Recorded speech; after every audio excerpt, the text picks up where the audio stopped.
yo siempre he sido enfocado a objetivos, como le decía antes. Cuando a los 30 a mí me decían, hay que lograr un objetivo y, digamos, yo, o sea, no me detenía y ahora me doy cuenta, pues, que hay mejores maneras de hacer las cosas, ¿no? Porque en el camino, no sé, cuando yo entré a Genoma me acuerdo que facturábamos $3 millones y en 8 años terminamos facturando $50 millones.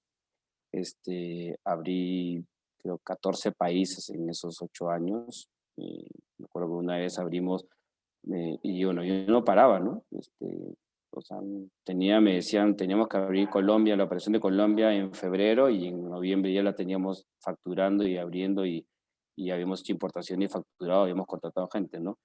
Todo ese desgaste, digo, para mí fue gratificante porque, bueno, logré mis objetivos, ¿no? Pero con el tiempo también fui descubriendo que hay mejores maneras de hacer las cosas más eficientes. La experiencia te enseña bastante. Y también me di cuenta que en el camino, como lo logras, también es importante. Y hay cosas que uno también tiene que sopesar con el tiempo, ¿no? Porque me acuerdo que viajaba casi 3 semanas al mes, estaba fuera del país porque veíamos la región. Claro, y con el tiempo también me di cuenta de algo importante, que la vida personal, la vida profesional no puede ir separada, ¿no? Que los éxitos no se pueden medir solamente con éxitos profesionales, sino creo que tú tienes que ver tu vida de manera integral y buscar el éxito de tu vida. Tu éxito profesional no puede ir desligada al éxito personal. Y aprendí con el tiempo, digamos, a tener una opción mucho más clara de prioridades y de cómo hacer las cosas. Igualito logrando los objetivos, pero teniendo una vida mucho más, más ordenada, ¿no? O sea, como le digo, o sea, me costó, ¿no? Todo ese tiempo, pues veía muy poco a mis hijos, a mi familia, a mi esposa, y era una cosa que con el tiempo he logrado sopesar, ¿no?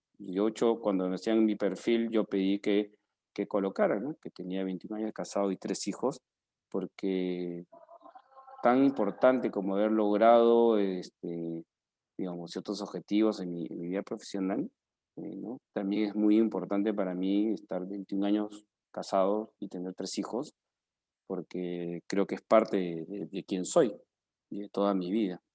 Entonces, y otra cosa importante cuando hablamos de la meta y el éxito, y decía que es importante cómo llegar, es porque lo que decía un poco al comienzo, ¿no?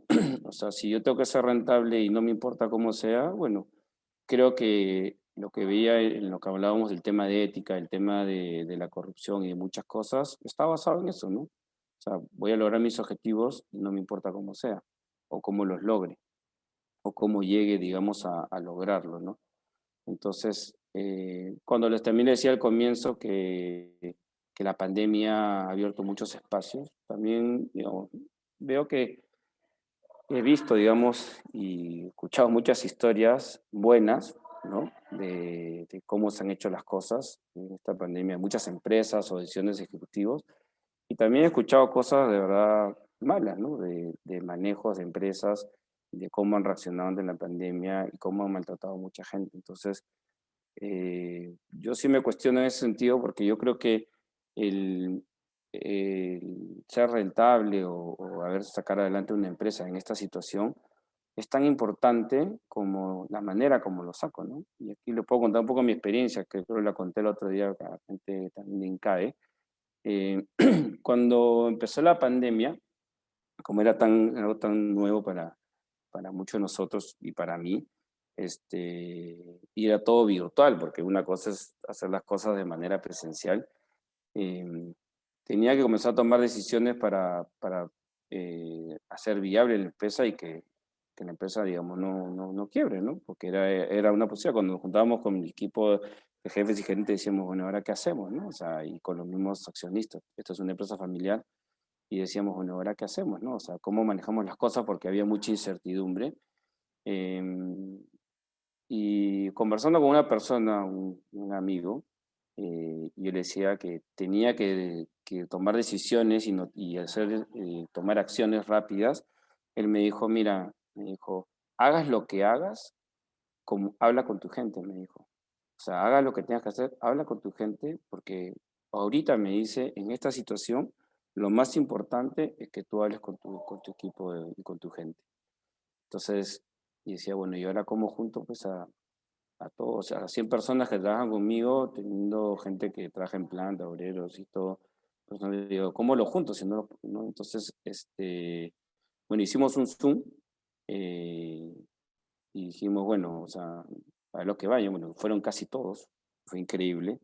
De hecho, juntar a todos y fue un reto porque tenía que sincerarme con ellos, ¿no? Les tuve que decir que la situación era complicada, y teníamos que ver qué decisiones tomamos para poder ser viable la compañía en esta situación. Muchas cosas no sabíamos que iban a pasar y fui transparente y honesto. Le dije, miren, hay cosas que no sabemos qué va a pasar.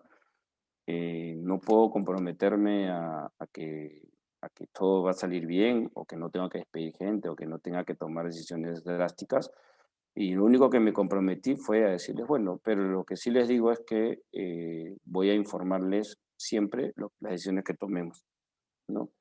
Entonces, y así empezó todo este tema de comunicación y fue un reto, ¿no? Fue un reto tratar de ser transparente, tratar de ser honesto, buscar que la gente comprendiera, buscar que la gente se alineara.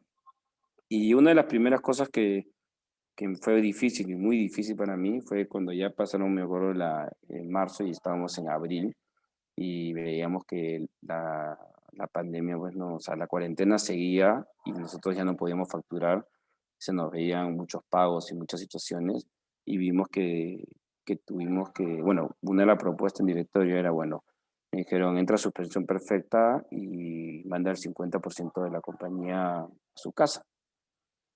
Entonces, estuvimos corriendo con ese tema, viendo las opciones, barajando el tema y bueno, yo no me sentía cómodo con esa decisión hasta el último momento, porque no me parecía, eh, no me sentía cómodo porque, claro, o sea, yo sabía que yo iba a seguir cobrando mi sueldo y el 50% de la compañía se iba a ir a su casa.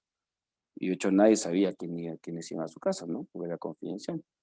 Y justo el día que tenía que anunciar este tema, propuse en el directorio conversando con una persona y dije, bueno, hagamos una propuesta, reduzcamos el sueldo a todos, incluyendo o sea, a todos los jefes gerentes, al 50% y con esto no tenemos que mandar a nadie a su casa. Eh, y me dijeron, bueno, el directorio me dice, bueno, es complicado, pues porque si todos tendrían que firmarte el acuerdo, porque si no, esto no se caería. Bueno, le dije, bueno, tomo el reto, junté a todos en un Zoom y les dije, miren, tengo dos opciones, tengo la posibilidad de que el 50% se vaya a su casa o que todos nos reduzcamos el sueldo al 50%, excepto algunas personas que tenían un sueldo menor, que los íbamos a respetar su sueldo. Antes de esto, obviamente, hablé con los jefes y los gerentes, estuvieron de acuerdo y, y hicimos, bueno, tomé el riesgo de asumir, de preguntarlo abiertamente en un Zoom y le dije, bueno, les vayan un correo y respondan. Digamos, para mí fue muy gratificante y yo creo que eso tiene que ver también con la transparencia de haber hablado con ellos y haber estado manteniéndose al tanto y todos aceptaron reducirse el sueldo al 50% para que todos nos quedemos con trabajo. Un punto importante, y esto me pareció muy, muy importante, es que, y habla con la primera parte que decía en la introducción de mi plática, es que los accionistas y la familia me pusieron una condición y que yo de verdad me quedé muy gratificante y de verdad me enorgullece de trabajar en esta compañía. O sea, me dijeron, ok, pero lo importante es que esta decisión que estamos tomando lo estamos haciendo para que la empresa no quiebre y para que la empresa se mantenga. Entonces vas a prometer, me dijo, que todos los vamos a reducir el sueldo al 50%, pero si la empresa termina en azul, sea el monto que sea, le vamos a devolver el dinero que ellos se han dejado de reducir hasta llegar a cero la compañía. Entonces, y me dijeron, es porque nosotros, o sea, como accionistas, no vamos a lucrar a costa de los empleados. Entonces, bueno, y esto lo anuncié ese día y de verdad me sentí orgulloso porque decía, bueno, me caí en el sitio correcto, ¿no? O sea, no solamente estamos tratando de hacer que la empresa reflote, sino lo estamos haciendo de la mejor manera. Y bueno, y dicho y hecho, gracias a Dios y a muchas cosas y refuerzo del equipo, el compromiso de todos, bueno, terminamos en azul y el 8 de enero, ni siquiera esperamos a marzo, lo sorprendimos, el 8 de enero más o menos, le devolvimos a todos el sueldo que habían sacrificado. No esperamos a marzo, resultado, no. Una vez que tuvimos claro que los resultados iban a ser azules y sacamos la cuenta, hicimos esta devolución. Bueno, la gente se sorprendió porque algunos me preguntaban si lo íbamos a hacer, si era verdad. Entonces yo decía, sí, o sea, se los prometimos y lo vamos a hacer, ¿no? Esto me lo preguntaron en diciembre. Y le dije, nosotros vamos a cumplir lo que prometimos. Y dicho y hecho, el 8 de enero lo hicimos. Entonces, en- como les digo, me siento orgulloso de que primero trabajar en una empresa realmente con valores, que tengamos claro una serie de la misión, una visión, el valor de las personas, y que, por otro lado, lo digo, lo cuento porque creo que es posible hacer empresas rentables, ¿no? Pero haciendo las cosas bien, ¿no? Obviamente cuesta esfuerzo, cuesta hacer sacrificios, cuesta hacer muchas cosas y cuesta trabajo, pero les aseguro que esto vale la pena, ¿no? Entonces, y una cosa importante, ¿no? O sea, siempre la meta y el camino que escojamos tiene que ser un camino que sea auténtico, ¿no? Que sea y que vaya con nosotros mismos, que realmente sea, sea algo que responda a quienes somos nosotros, que responda a los demás. Esta misión y las metas que nosotros nos pongamos para nuestras empresas, para nosotros mismos y para los ejecutivos, tiene que ser algo real y palpable y que la gente lo valore, ¿no? El- bueno, siguiendo en el tema, un punto importante para poder, cuando les decía a ustedes, bueno, yo cojo las metas, estoy en esta búsqueda, y Turak lo menciona en su libro también, habla de la autenticidad que a mí me cuestionó mucho, ¿no? Y que muchas veces se habla ahora también en las empresas del autoconocimiento, yo escucho mucho las habilidades blandas y mucha gente tratando de trabajar sus habilidades blandas, que ya no solamente la parte cuantitativa perdón, técnica es importante, sino las habilidades blandas. Aquí, digamos, me parece importante que se trabaje eso. Solo quiero comentar algunas cosas que yo creo, ¿no? O sea, cuando hablamos de habilidades blandas y habilidades personales, y son cosas, virtudes que uno debe tener, tiene o tiene que explotar o tiene que ir adquiriendo, creo que lo importante es tener claro que es un proceso y es una actitud constante, ¿no? Que implica autoconocimiento, que implica saber quién soy, ¿no? Que implica saber qué es lo que yo quiero y qué es lo que realmente va conmigo, ¿no? Entonces, tiene que estar detrás de este autoconocimiento y toda esta búsqueda una auténtica búsqueda de la verdad, ¿no? La verdad que lamentablemente a veces uno la relativiza, hablan de muchas verdades, pero la verdad es una y esa es la búsqueda que uno tiene que tratar de hacer, ¿no? El otro punto que me parece importante en este autoconocimiento es no tener miedo. No tener miedo a descubrirnos tal cual somos. Todos tenemos defectos, como todos tenemos virtudes. Así que yo le diría, no tengan miedo, ¿no? No tengan miedo de verse tal cual son, tal cual eres. A veces uno tiene miedo de verse como es y no se da cuenta que la demás gente los ve así, ¿no? Entonces, creo que ahí, lo pongo ahí, o sea, es importante que en este autoconocimiento uno se conozca desde varios aspectos, de varios ángulos, ¿no? O sea, no solamente ustedes tienen que agotar el espacio laboral, hay el espacio familiar, el espacio personal, el espacio, o sea, de mi familia, pues mi esposa, mis hijos, o mis padres, mis hermanos, o mis amigos. Todos estos espacios nos dan a nosotros y nos alimentan y nos dan mayores ángulos y mayor conocimiento de quiénes somos, de qué cosas tengo, de qué virtudes tengo, ¿no? En el proceso de cambiar, yo creo que algo es importante. Una vez una persona vino y me dijo, bueno, sí, que se estresaba porque sabía que para poder ser gerente, líder, tenía que tener mayor capacidad pues, de hablar en público, no sé qué, una serie de cosas que le estresaban y le generaban una tensión. Y sí lo escuchaba muchas de mucha gente cuando les hacen pues su evaluación 360 o su evaluación, le dicen, mira, tú tienes que mejorar en esto, en esto, en esto, en esto, ¿no? Yo creo que para cambiar, a veces y nosotros como jefes a veces nos enfocamos muchas veces también en los defectos de la gente que nos reporta, que trabaja con nosotros. Y yo, de verdad, algo que me ha funcionado mejor es, yo mirar las virtudes de las personas, ¿no? Y enseñarles el horizonte y cuál es la meta, ¿no? Por eso hablaba al comienzo de las metas, es importante. Y decirle a la persona, bueno, ¿qué es lo que tú quieres lograr? Quiero lograr esto. Bueno, tienes estas virtudes que te permiten, tú eres bueno en esto, y tienes estas virtudes. Pero también te vas a dar cuenta cuando, y hablaba de ser autoconsciente y vivir en verdad, o sea, que te vas a dar cuenta que adicional a eso hay una serie de cosas que no te permiten llegar a esa meta o que no te permiten que tus virtudes o tus talentos se desarrollen al máximo. Entonces, cuando tú te des cuenta de eso, cuando tú te des cuenta cuando tú te des cuenta de esa situación, que hay cosas que te impiden llegar a la meta o que no te impiden desarrollar tus talentos, ¿no? Que son esos defectos, lo vas a comenzar a cambiar. Pero pedirle a nuestra gente, pedirle a nuestro equipo de trabajo, o en general a cualquier persona, que cambie algo sin tener un sentido de por qué cambiarlo, sin no tener una razón por qué cambiarlo, de verdad yo les digo que es infructuoso, es bien difícil, ¿no?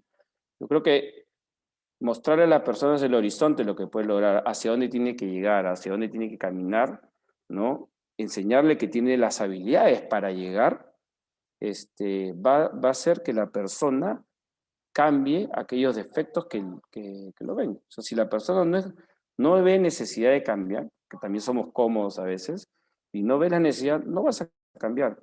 Por más que yo le diga evaluación 360, por más que yo le diga o por más que le muestre su evaluación de actitudes, o por más que yo le diga, pues te voy a pagar un bono o lo que sea, si la persona no encuentra una razón para cambiar, es bien difícil que cambie. Entonces, yo creo que funciona mejor enseñándole a la gente un horizonte, una meta, algo que lograr para que ese cambio se dé. Y en este autoconocimiento también, una de las cosas que yo aprendí en mi vida importante y la aprendí de la manera más graciosa y una anécdota es que cuando yo asumía mis primeras gerencias, claro, uno se cree jefe y yo, claro, en mi oficina yo decía y la gente me obedecía y todo el mundo me hacía caso, ¿no? Entonces, yo recuerdo que un día llegué a mi casa y le dije a mi esposa, bueno, no, hay que hacerlo así, así. Entonces me miró y me dijo, oye, tú eres mi esposo, tú no eres mi jefe, ¿no? Entonces, yo tomé conciencia ahí, después de muchos años, ahora me río. En ese momento, cuando casi me pegan, no me quería reír, pero me pareció y se lo recordé a mi esposa ahora que preparaba la charla y le conté a mi esposa y se reía, ¿no? Y se acordaba de la anécdota, ¿no? Y es por eso, ¿no? Yo creo que tenemos que tener claro en este autoconocimiento que todos tenemos un rol que cumplir. Yo en mi oficina soy el jefe, soy el compañero de trabajo, ¿no? Pero en mi casa tengo que cumplir el rol de esposo, de padre, ¿no? En mi familia de hermano, de hijo, o sea, todos cumplimos roles en la vida y tenemos que responder a esos roles que nos toca las diferentes situaciones en la vida.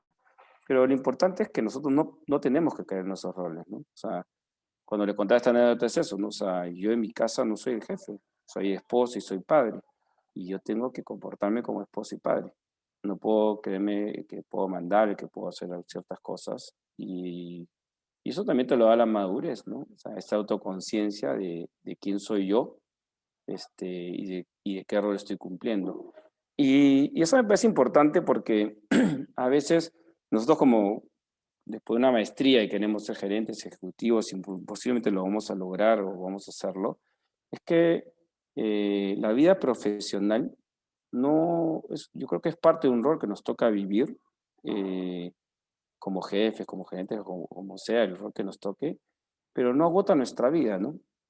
Se los digo porque una de las cosas que también me he encontrado en esta pandemia es que yo me puse a reflexionar y decía, bueno, yo soy gerente de los 30, seré gerente de 35 años.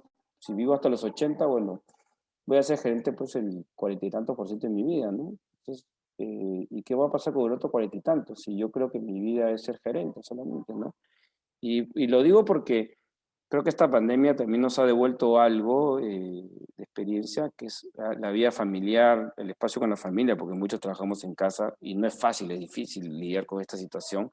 Pero entonces a mí me lleva a reflexionar y decir, bueno, o sea, mi ser gerente, y hablo del rol, es solamente una parte de mi vida. Yo, Javier Tucumuna, soy más que un rol de gerente. Yo, o sea, soy padre, soy hijo, tengo una vida mucho más amplia a la cual tengo que responder. Entonces, cuando hablo de metas, no solo hablo de metas profesionales, hablo de metas personales, hablo de metas en general, o sea, metas como para mi vida en general. Y les cuento esto porque yo he visto que hay gente que en esta pandemia, hay mucha gente, lamentablemente, que se ha quedado sin trabajo, o mucha gente que ha sufrido a nivel laboral y ha tenido que lo que llamamos reinventarse. Este, y yo creo que para hacer ese quiebre de reinventarse, de salir adelante en tu vida, o sea, es importante que te des cuenta que nuestra vida ejecutiva como gerente, nuestra vida profesional, es un rol, es parte de un rol, ¿no? Si tú te creas tu rol y un día te quedas sin trabajo, te deprimes, ¿no? O sea, porque se te acaba la vida. Y me ha tocado hablar con gente que efectivamente siente que se le acaba la vida porque no se puede recolocar, porque siente que le es difícil cuesta arriba, ¿no? Entonces, yo creo que es importante, como les digo, que nos veamos como personas de manera integral. Y ahí yo creo que el autoconocimiento de responder quién soy, a dónde voy, a dónde quiero ir, se vuelve muy relevante, ¿no? Porque yo creo que esta pandemia, si algo nos ayuda, es a reenfocar nuestra vida, a, a ir quizás a cosas más profundas, más esenciales, ¿no? Por eso la autenticidad y la consistencia que pongo ahí me parece súper importante para poder, para poder responder a esta parte, ¿no? No sé cómo voy con el tiempo, pero bueno. Voy a avanzar un poco más rápido. Bueno, estos son mis tres hijos, ¿no? Eh, una de las cosas que también quería compartirles es algo que para mí sí me cambió mucho la vida. Bueno, son mis tres hijos, pero en particular mi hija, ¿no? Mi hijo, bueno, ahorita tiene 21, 19, el otro mi hija tiene 17 y mi hijo tiene 13. Ahí están un poco más chiquitos, ¿no? Pero mi segunda hija, de hecho, nació en la época que yo estaba en la maestría en CAE y fue un regalo de Dios, porque nació el 25 de diciembre, dicho sea de paso, ¿no? Eh, a los 3 años más o menos le diagnosticaron una microcefalia y eso le genera un montón de problemas, bueno, a nivel intelectual, ¿no? Un cierto retardo, y a nivel motor, algunas dificultades.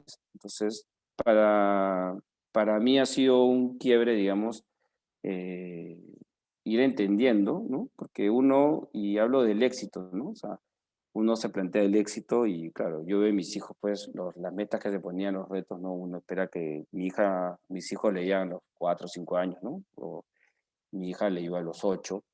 Y eso me comenzó a cuestionar también, bueno, ¿qué significa ser exitoso, no? También el tema de ser exitoso y la felicidad, ¿no? Porque al final una de las cosas que yo me he dado cuenta es que, y a raíz de la experiencia de mi hija, que ha sido una experiencia, bueno, dolorosa y gratificante a la vez, porque ha sido todo un reto de doctores sacarla adelante y un esfuerzo, sobre todo de mi esposa, de acompañarla y poder sacar esto adelante. Siempre me cuestiono entonces porque yo decía, bueno, mi hija será exitosa, no será exitosa, y mis hijos, ¿no? Porque yo los comparaba con mis hijos y después me di cuenta, bueno, ¿qué más sencillo, no? O sea, cada uno, por eso decía, cada uno tiene que ir definiendo su meta y su camino, y los éxitos de mi hija son distintos, y como son los distintos éxitos de cada uno, y cada uno está llamado a hacer algo distinto, o que las metas de cada uno sean distintos, según quién soy, según quién eres, ¿no?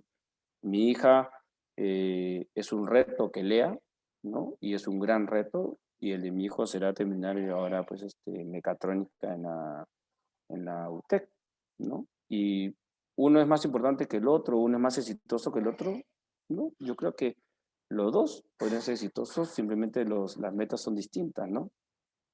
Pero si me preguntan quién es más feliz, bueno, yo les diría sin dudar que mi hija, ¿no? O sea, a pesar de sus dificultades, siempre la veo sonriendo, contenta, veo que tiene un hambre por aprender y siempre está. Entonces, tratando de aprender y búsqueda de aprender, ¿no? De hecho, a pesar de su retardo, tiene una memoria fotográfica.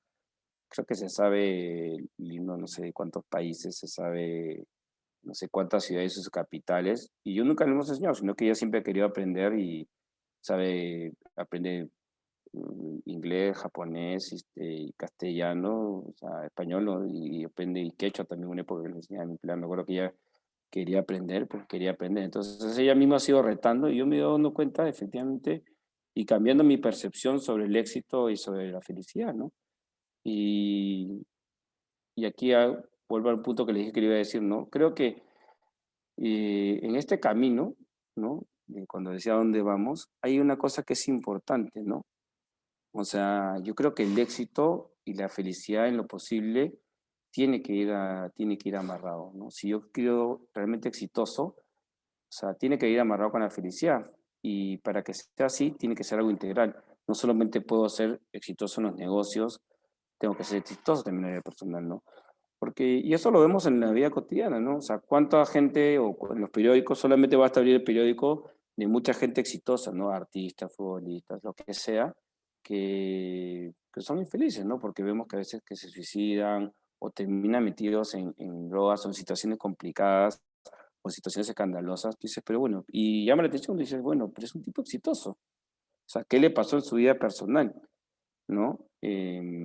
A mí, y digamos, a mí me llamó la atención, ¿no? Tomando el caso de Maradona, que me da mucha pena y no lo juzgo, pero me llamaba la atención que la gente hablaba del Maradona futbolista y el Maradona persona, ¿no? Separaban la vida en dos. Decía, me llamaba la atención porque yo creo que la vida no puede ser disociada, ¿no? Yo creo que nosotros somos uno y tenemos que ser uno en el trabajo, en mi familia, en mi casa, en donde esté.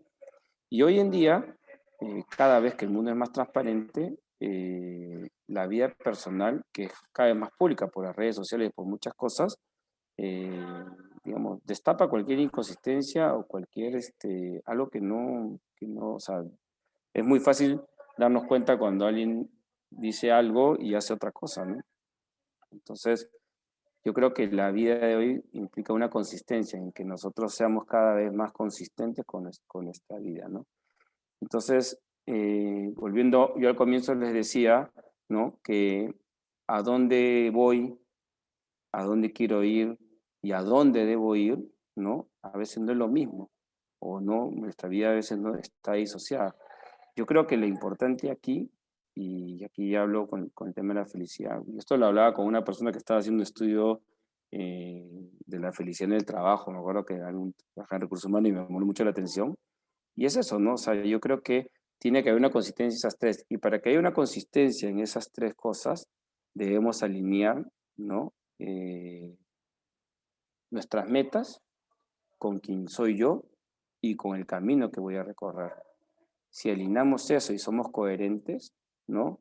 El a dónde voy, ¿no? El a dónde quiero ir y a dónde debo ir, también se alinean, ¿no? Y yo creo que esa es una manera segura de que lo que vayamos a hacer nos va a realizar como personas, ¿no? Porque estábamos hablando de algo que es totalmente integral, ¿no? Este, voy a avanzar un poco. Otro tema que quería compartir con ustedes, y que a raíz de la pandemia también me ha gustado mucho, es la experiencia profesional, ¿no? O sea, yo creo que a veces cada cosa, hay que descubrir que cada cosa tiene su tiempo, ¿no? O sea, la naturaleza es sabia, ¿no? O sea, puse unos árboles ahí, porque me parece que en el camino de nuestra vida hay que el arte de saber cuál es el momento correcto para sembrar, el momento correcto para regar, el momento correcto para fertilizar, ¿no? Y luego para cosechar, ¿no? Yo recuerdo de mi padre le encantaban unos árboles parecidos que se llaman sakura, que es un cerezo japonés, y mi padre tenía clarísimo, recuerdo que los cuidaba con mucho cariño, en mi casa tenía varios de estos árboles, unos cerezos que florecen así rosados, y él tenía claro cuándo tenía que sembrar y siempre nos decía, no, se siembra en tal época, se tiene que regar a tal hora, o sea, tal época hay que sacar las hojas, y y todo este proceso que duró un año era para que cuando llegara invierno el árbol floreciera de esta manera. Entonces, me di cuenta también que en los negocios es así, ¿no? Que en la vida profesional y en la vida personal hay que descubrir, y es un arte, y que uno tiene que hacer que las cosas ocurran en el momento indicado. Y eso es una cosa que cada uno tiene que aprender. Tiene que aprender también a vivir, digamos, las experiencias y aprender del tiempo, ¿no? O sea, de verdad, cuando dicen que el diablo sabe más por viejo que por diablo, yo creo que eso es real, ¿no? Muchas veces queremos nosotros ser gerentes rápido y queremos ser ya mañana porque creemos que tenemos los títulos, los cartones y ya nos creemos súper experimentados. Pero de verdad, volviendo a los puntos anteriores, o sea, hay que tener un autoconocimiento y saber también ser honestos y ser totalmente decididos, saber, bueno, en cuál es el momento indicado para asumir responsabilidades, ¿no? Yo creo que hay muchas cosas que, que se gana con el tiempo y eso hay que respetarlo, ¿no? Ahora cuando veo a gente mayor, con años de experiencia, gerente de 5 años, digo, bueno, a esa gente digo ahí porque, ¿verdad? Ha vivido la experiencia y trato de acercarme a ellos y conversar con ellos y preguntarles porque yo creo que la experiencia es súper importante. Y en esta época de pandemia también me doy cuenta de eso, ¿no? O sea, la experiencia, la calma para tomar decisiones, o sea, he visto gente que a veces se ha acelerado y ha tomado decisiones muy rápidas y ha tratado de hacer acelerado las cosas y se ha equivocado, como gente que, yo creo que la gente que vivió la crisis después del 85, en la época de García, o sea, digamos, estaba más tranquila y más calmada para tomar decisiones y conversaba con ellos y decía, bueno, o sea, ya gente que ha vivido crisis, y en esta época creo que la gente que ha vivido crisis ha tenido que manejar situaciones delicadas, esa experiencia es muy valiosa en esta época y hay que valorarla y si conocen gente que tiene esa experiencia, les recomiendo que conversen con ellos porque van a aprender mucho, ¿no? Y como les digo, hay que respetar las estaciones, hay que respetar el tiempo, ¿no? Una de las frases que aprendí y que en esta pandemia y que de verdad me sirvió mucho al momento de tomar decisiones y de verdad no acelerarme y no ser impulsivo, era una frase que decía, voy despacio porque estoy apurado. Y de verdad la frase esta me ayudó mucho porque efectivamente en este tiempo me he dado cuenta que, bueno, el no tomar decisiones apuradas ha hecho que las cosas caminen más rápido, ¿no? Este, vamos con el tiempo, creo. Bueno, aquí un tema importante, comprometerse con algo que trascienda. Yo creo que sí tenemos, es importantísimo comprometernos con algo que sea más grande que nosotros, algo que que vaya más allá de nosotros, algo que trascienda, ¿no? Creo que, bueno, yo muchas veces veo en esta época que la gente le cuesta comprometerse con las cosas. A veces veo y me llama la atención, ¿no? Hay mucha gente que se cambia de trabajo rápido, está un año, se aburre o se mete a muchas cosas, actividades y cambian y van cambiando, ¿no?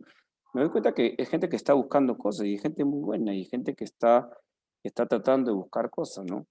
Pero a veces veo que les cuesta comprometerse con cosas a largo plazo. Entonces, cuando digo que comprometerse con algo que trascienda, es porque algo que trasciende no puede ser algo en el corto plazo, es algo que tiene que ver con el largo plazo, que tiene que ver con tiempo, que tiene que ver con paciencia, con muchas de las cosas que les he comentado antes. ¿Y, ¿y por qué digo que es importante que se comprometa con algo que trascienda? Porque veo que lo peligroso de no comprometerse con algo a largo plazo, con el tiempo, a uno le disminuye la capacidad de comprometerse con algo a largo plazo y creo que lo más complicado, en mi opinión, es que uno pierde entonces la capacidad de comprometerse con su propia vida, ¿no? O sea, nuestra vida es a largo plazo. Nuestra vida, en teoría, si Dios quiere, durará muchos años. Entonces, eh, yo creo que tenemos que tener esa conciencia, ¿no? O sea, de que necesitamos siempre comprometernos con algo que trascienda, algo que nos dé, que tenga algo que ver con el largo plazo. Y acá quiero citar a Turak, una frase que me llamó mucho la atención y habla del compromiso. Él dice, el compromiso lleva a la acción lleva a la inspiración y la inspiración lleva a un compromiso cada vez más profundo, hasta que un día nos despertamos y descubrimos que ya no nos comprometemos, sino que nos hemos vuelto irrevocablemente comprometidos, ¿no? Y él habla me llamó mucho en esta frase porque él habla de compromiso y habla que después, con el tiempo, uno cuando se aprende a comprometerse, lo hace parte de sí mismo y uno es consistente con el tiempo. Y lo contrario es lo que yo les decía. Si tú no tienes esa capacidad de comprometerte, un día también te despiertas y te das cuenta que no puedes comprometerte con nada a largo plazo. Y eso es lo que a mí me parece peligroso. Bueno, ya falta 2 líneas. Bueno, tips finales, o sea, cosas que me parece importante. La primera es conócete y sea auténtico, ¿no? O sea, quién eres.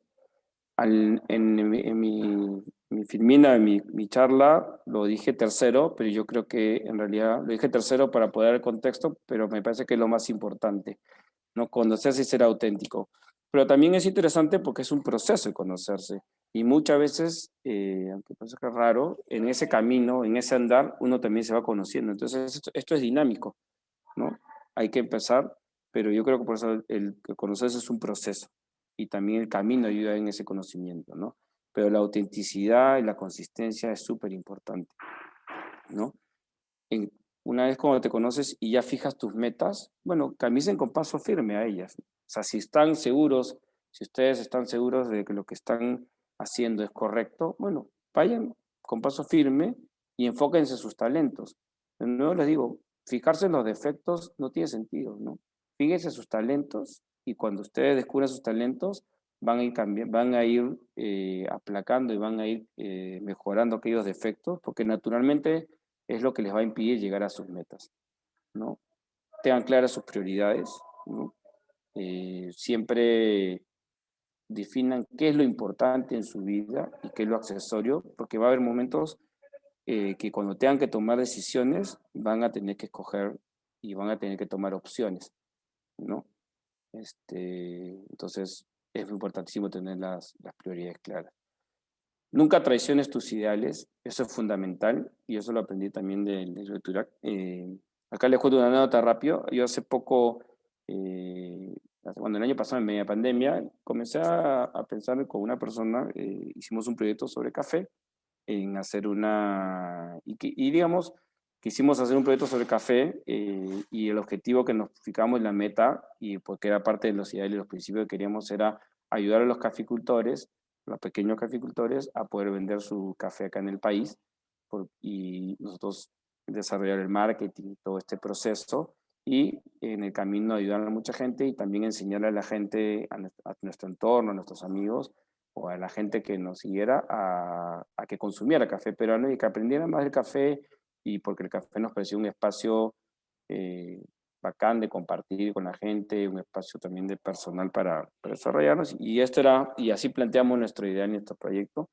Y en el camino pasó algo interesante, que en el camino cuando estaba haciendo el proyecto conocí a algunas personas, yo tenía amigos con los cuales conversé y una de las personas me dijo que le interesaba el proyecto, quería asociarse y esto hacía que nuestro proyecto pues se catapultara muy rápido porque era de un e-commerce y podíamos lanzar el café pues en gran escala y una situación. Entonces, en un momento estuvimos tentados a hacerlo y de hecho estuvimos en reuniones y todo, pero en un momento hicimos un alto y dijimos, oye, parte del problema era que el proyecto iba a ser exitoso, íbamos a crecer, íbamos a lanzar y posiblemente íbamos a vender mucho y podríamos decir que era exitoso, pero nos dimos cuenta que íbamos en este camino para ser exitoso, íbamos a terminar traicionando los ideales iniciales, que era ayudar a estos caficultores, que era hacer una empresa responsable, socialmente responsable, con ciertos valores y ciertas cosas, y y en el otro camino estábamos priorizando el dinero y el éxito comercial o el éxito económico. Y al final dijimos, rechazamos la oferta y nos centramos en nuestro proyecto y lanzamos un blog y de verdad que comenzamos a vender café y hacer cosas desde muy pequeño. Entonces, otro tema ideal ahí fue, ¿no? O sea, hacemos algo pequeño, ¿no? Empezamos con algo pequeño, pero pensemos en grande. Entonces, para mí fue muy interesante porque fue una prueba de que de verdad no podía traicionar lo que yo quería inicialmente en este proyecto personal, donde yo tenía control, y opté por lo que me pareció interesante, por lo que me pareció importante, que era lo que yo quería de fondo. Entonces, mi experiencia en este tema del café que lo lanzamos en enero ha sido súper interesante y gratificante, que era lo que yo esperaba, y de hecho ha sido una experiencia muy buena para mí en lo que va del año, ¿no? Entonces, el siguiente punto, que de verdad nunca dejen de aprender. Es importante no dejar de aprender. Claro, cuando tú estás, gente general, a veces hay cierto punto en el que creo que uno ya no debe aprender, pero no al contrario. Yo, como política personal, siempre trato de buscar, armar equipos y buscar gente que sepa más que yo. Y no me da miedo que sepa más que yo, porque así aprendo de mucha gente. De hecho, busco gente que también equilibre mis propios defectos, y esto habla con que yo soy consciente de mis habilidades y consciente de mis debilidades. Entonces siempre busco gente que me ayude a equilibrar eso, y que me ayude y que compense, digamos, los defectos que yo tengo. Y, digamos, yo creo que la seguridad de la experiencia del tiempo, y de ver la seguridad de saber quién soy yo y qué es lo que quiero, no me da miedo a tener gente que pueda saber más que yo. Y yo creo que eso es lo que debemos buscar todos. Y eso nos lleva a trabajar en equipo, a no tener recelos, a armar equipos realmente con mucho potencial, porque buscamos siempre a las mejores personas sin temor, ¿no? Y el último punto, confiar siempre en la gente, ¿no? Siempre hay que dar el primer paso de confianza. Tenía una gerente que me costó ganarme su confianza, me acuerdo, y un día ella me dijo, hace muchos años me dijo, somos bien distintos, me dijo, ¿no? Mientras que eh, yo creo que la gente tiene que ganarse mi confianza. Tú normalmente confías en la gente y después preguntas, o sea, y eso a veces me decía, bueno, y a veces te puedes equivocar y te traiciona, y le decía, sí, posiblemente, ¿no? Yo siempre confío en la gente que trabaja conmigo, por lo menos yo siempre confío, le digo, o sea, pero sí, también me ha traicionado, también me ha ido mal, es verdad, pero en el neto, la verdad que siempre lo que yo he recibido de esa confianza, de que yo he entregado, siempre ha sido más de lo que yo he terminado entregando. Entonces, de verdad, en este mundo en el que a veces nos llama a no desconfiar, a veces nos piden ser recelosos, yo les digo, confíen, no tengan miedo de confiar. Si ustedes están seguros de ustedes mismos, si ustedes saben quiénes son, si ustedes saben qué es lo que quieren, o sea, yo creo que hay que confiar en la gente. El confiar en la gente siempre devuelve más de lo que uno da, ¿no? Y yo creo que eso es súper importante. Y si queremos ser buenos jefes, queremos ser buenos líderes de empresas y queremos desarrollar una cultura sana y todas estas cosas que les sigo comentando, creo que confiar en la gente siempre es importante, ¿no? De hecho, cuando hicimos el proyecto de café, una de las cosas que pusimos en los ideales es que el primer paso de hacer un mundo mejor es rodearte de gente buena. Y digamos que eso es lo que pensamos en este proyecto de café, y creo que es algo que siempre he tratado de vivir porque me parece importante, ¿no? Y es lo mismo que he hecho en las empresas, también en el AGI, con INCAE, o sea, y rodearme de gente buena, ¿no? De incaístas en muchos casos como son ustedes, y me parece fundamental. Quiero terminar. Esto es una frase, bueno, escribí un libro hace muchos años, en el 2003, antes de irme a INCAE, y esta frase está en ese libro, que es: las aves no vuelan porque tienen alas, vuelan porque son aves. Me parece fundamental, ¿no? O sea, uno no hace las cosas porque puede, sino que uno tiene que hacer las cosas porque van con uno mismo, ¿no? Yo creo que las aves vuelan no porque tengan alas, ¿no? Sino porque son aves, porque están en su naturaleza, y eso es lo que debemos buscar. O sea, quiénes somos nosotros para poder saber, digamos, a dónde caminar. Bueno, y la última, Filmina, la más importante: gracias. Muchas gracias, Que Javier. no, pero no me Gracias pasó con el tiempo. por esta charla inspiradora realmente. Lo que nos toca ahora es una ronda de preguntas. ¿Ok? La dinámica que vamos a hacer es, si es que ustedes pueden ver en Zoom, en la parte inferior, dice reacciones. Y el que quiera hacer una pregunta puede poner el dedito arriba y yo le voy dando la palabra. Y voy a aprovechar este momento porque yo tengo mi primera pregunta para Javier. Y si Javier, pueden si nos poner sus pudieras, cámaras, perdón, sería bueno para poder verle las caras a para mi poder amigo. verle las caras realmente. Ok, entonces mi primera pregunta para Javier ¿Mm? sería, cuéntanos por favor de alguna situación en tu vida profesional en la cual hayas agradecido haber pasado por INCAE? Uf. Bueno, de hecho, yo creo que el primer reto como gerencial fue entrar a Genoma saliendo del banco, ¿no? ¿Por qué? Porque con el banco, digamos, cuando yo regresé al banco, pues tuve un año ahí antes de salir de ahí. De hecho, vienes con muchas cosas de la maestría, ideas y cosas que te van cuestionando y que quieres hacer. No vienes, aparte, pues, tenía 28 años, venía acelerado y quería conquistar el mundo. Y en el banco, obviamente, ya está todo hecho, está todo listo, entonces es más difícil, ¿no? Entonces, cuando me fui a Genoma y les decía, en ese momento estaba en 3 países, recién se estaba abriendo una operación nueva, joven, era un proyecto, una laboratorio en México que estaba abriendo Latinoamérica. Y de hecho, todo era nuevo para mí. Entonces, fundamentalmente ahí valoro lo que me enseñó INCAE, ¿no?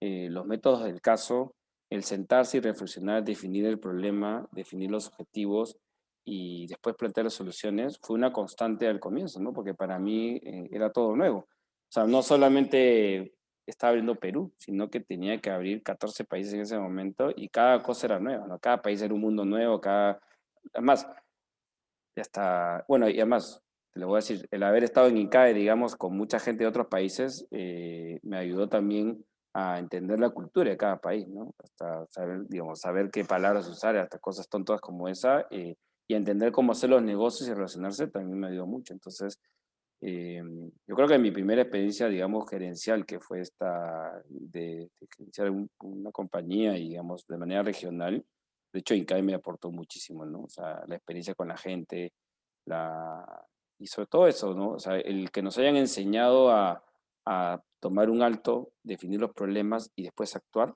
yo creo que es súper importante, ¿no? Sobre todo en situaciones nuevas y en situaciones como les doy de pandemia, ¿no? O sea, donde todo es nuevo, tienes que sentarte y pensar, ¿no? Perfecto, muchas Ujú. gracias. Creo que Ok, Isabel estaba levantando la mano. Isabel, adelante con tu pregunta, por favor. Sí, gracias, Eliver, excelente moderación.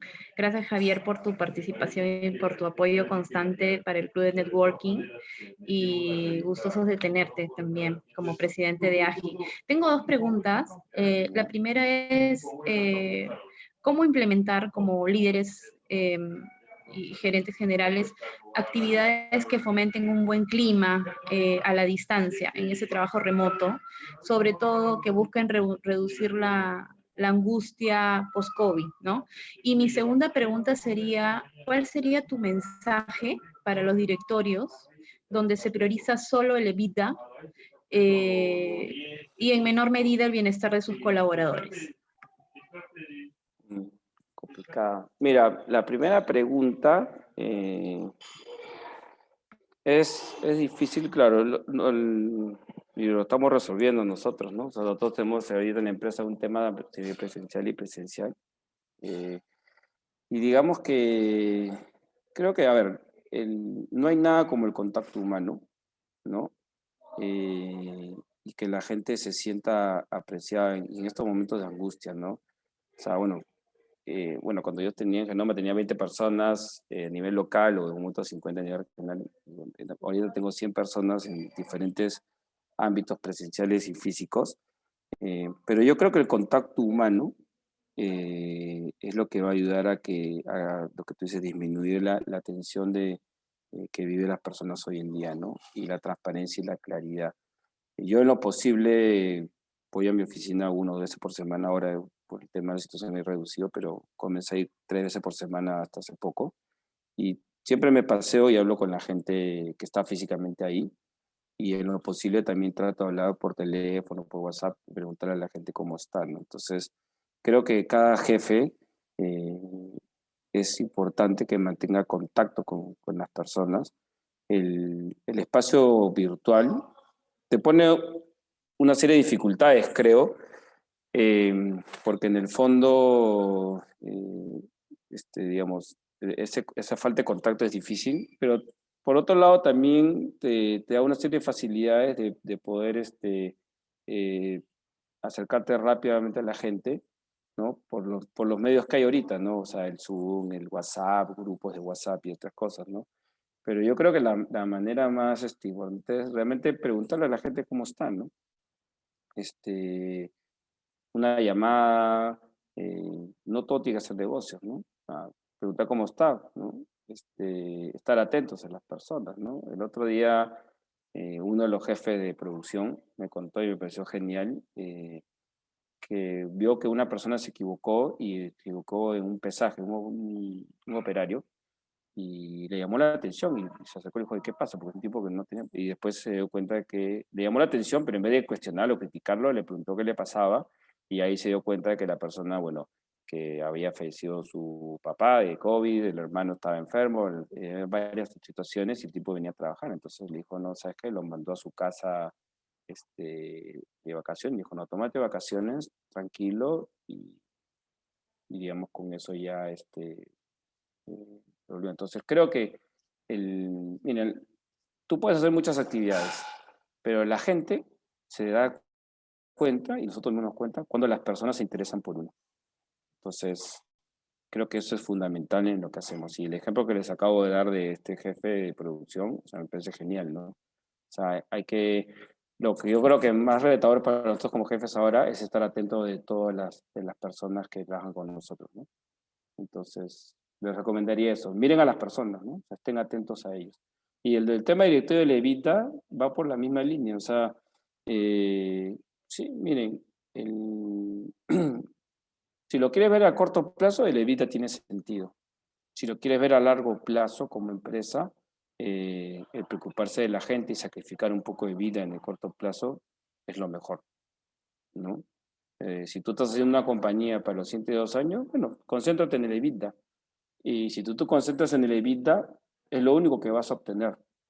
Si tú te concentras en la gente, yo te aseguro que vas a obtener mucho más cosas y también vas a obtener un EBITDA a largo plazo. Y eso lo comprobé, digamos, en la práctica, ¿no? O sea, yo no hubiera podido voltear el resultado de la compañía sin el compromiso de la gente. Y el compromiso y el foco estuvo en las personas, estuvo en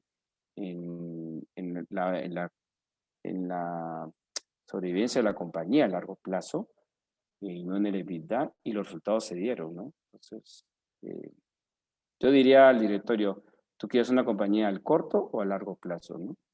Y según eso, tomas tus opciones, ¿no? Perfecto. Creo que Vanessa Beltrán tenía la mano levantada para una pregunta. Adelante, Vanessa. Hola, ¿cómo están? ¿Me pueden escuchar? Sí. Fuerte y Sí, ¿qué claro. tal? Adelante. Javier, ¿cómo estás? Bien, Qué gusto trabajo escucharte, conmigo. Javier. Sí, bueno, eso básicamente quería comentar. Yo soy una de las tantas personas que ha trabajado con Javier en Genoma, ¿no? Lo que él comenta a lo largo de toda su exposición es súper cierto en el sentido de que no sé cómo lo hace, pero Javier tiene una manera de generar compromiso en la gente que trabaja con él. Hemos logrado cosas increíbles y también se podría decir que durante toda mi carrera los momentos más difíciles o más retadores los he pasado con Javier como jefe, ¿no? Donde sacaba creo que lo mejor de mí y siempre lo hizo, ¿no? Actualmente ya no trabajamos juntos, sin embargo es uno de mis mentores, ¿no? Siempre está detrás de las decisiones profesionales que tomo, siempre ve más allá. Y justo ahora que conversaba, que lo escuchaba, había momentos en la oficina que yo quería una respuesta rápida, ¿no? Y Javier me decía, aún no entiendo totalmente el problema, ¿no? Entonces te citaba para 1 o 3 horas después, donde él ya tenía que haber visto todo el panorama, ¿no? Y es algo que él siempre comentaba que Incae le enseñó. Nada, solamente eso. Y gracias por, bueno, poder pasarme el link, ¿no? Ha sido súper interesante ver a Javier en vivo después de tantos meses, ¿no? Así que muchas gracias. Gracias a ti, Vanessa. Ok, si alguien tiene una última pregunta, si no, le daríamos el pase a Guillermo para que nos dé unas últimas palabras. Entonces damos chance. Si es que alguien tiene una última pregunta, levante la manito ahora. Ok, entonces, adelante Guillermo, cuando quieras. Ok, buenas noches con todos. Esto también yo trabajo de manera, no sé cómo llamarla, tenemos una relación con Javier ya de varios años, trabajamos juntos en el comité de AGI y conozco su calidad de profesional y de persona y efectivamente muy alineado a lo que hizo Vanessa, ¿no? Entre este equipo que ya vamos trabajando ciertas y varias iniciativas, ya 4 años que le estamos metiendo punche, y es un equipo voluntario. Javier ha generado cierto compromiso, cierto cambio en los distintos miembros, ¿no? Y ahorita hay una renovación de estos miembros, pero lo bueno es que primero quería agradecerle a Javier por su tiempo, su charla, esas lecciones que nos está dando como CEO en sus distintas experiencias es muy, muy importante para cada uno de nosotros, ¿no? En esta reunión hay distintas generaciones y yo creo que al final podemos rescatar y aplicar muchos mensajes que nos está dejando motivadores y mensajes muy concretos, ¿no? Fuera de que suene a romanticismo, por así decirlo, pero yo creo que ha sido una noche muy productiva para cada uno de nosotros. Yo quería agradecer también a Elibert y a Isabel, quienes han hecho posible este evento esta noche, ¿no? Y yo invito a sumarse a los incaístas. Nosotros tenemos un club de networking que estamos reuniéndonos quincenalmente. La condición es que sean egresados, ¿no? Para poder generar cierta colaboración, cierta fraternidad. Actualmente lo estamos manejando remoto por la situación, pero bueno, tal vez si quisieran sumarse, tienen nuestros contactos, y ya para que poder conocerlos un poco más y ver si podemos hacer ciertas sinergias. Eso quería agradecerles. Muchas gracias a todos. Ok, perfecto. Muchas gracias nuevamente a todos los asistentes. Gracias, Javier, por tu tiempo. Bueno, con esto ha terminado nuestra sesión. Les estaremos avisando de futuras sesiones. Nuevamente agradecerles a cada uno de ustedes por haberse conectado. Que tengan una linda noche. Muchas gracias. Hasta luego. Ok, gracias a todos. Un gusto. Muchas gracias. Gracias. Gracias, Javier. Chao. Chao, nos vemos. Chao, chicos. Chao, Gracias. chao. Muchas gracias, Javier. Hasta luego. Chao. Gracias. Suerte. Chao, nos vemos. Buenas noches. Chao, chao. Gracias.